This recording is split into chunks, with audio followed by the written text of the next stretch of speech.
Hi, my name is Angie. I am the Director of Outreach at Church of the Redeemer in downtown Toronto. I have been working with folks that are experiencing homelessness and marginalization and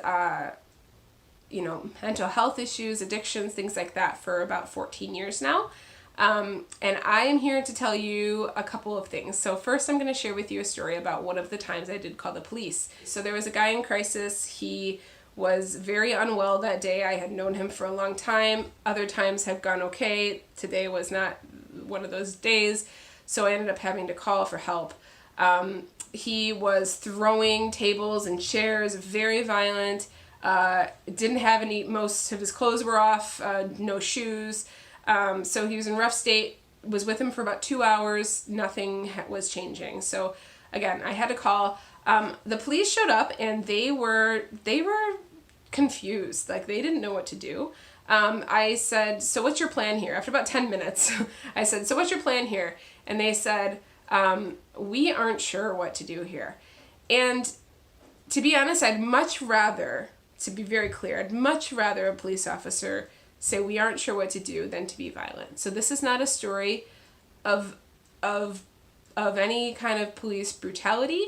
Thankfully, this is a story of a moment where I saw the humanity of the officers and I thought, is this a fair way to treat them? They signed up for a completely different job.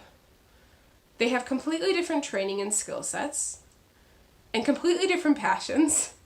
And here they are having to deal with these kinds of things over and over again.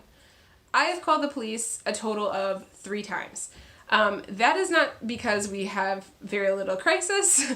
In fact, that is sadly not the case for sure.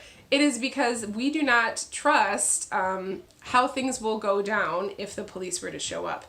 This is just because we know folks that are in crisis pretty well, and we know that if someone were to walk in that did not understand that person or know how to interact with them, they could easily, and perhaps in their mind rightfully so, act violently towards them, and we don't want to put anyone into that position. So actually we end up dealing with a lot of unsafe crisis ourselves because of this, because we don't want to have any of that happen.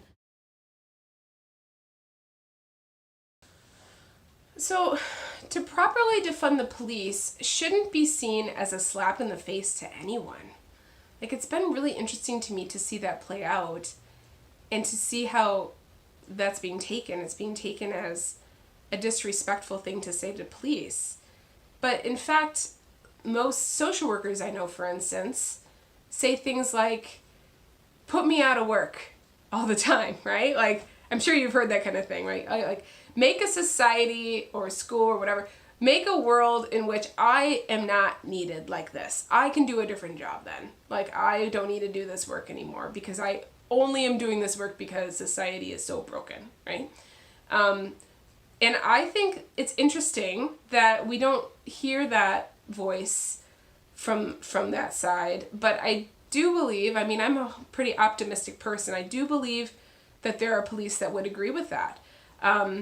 Less police should be a welcomed philosophy for all involved, right? Like, the police included. Like, this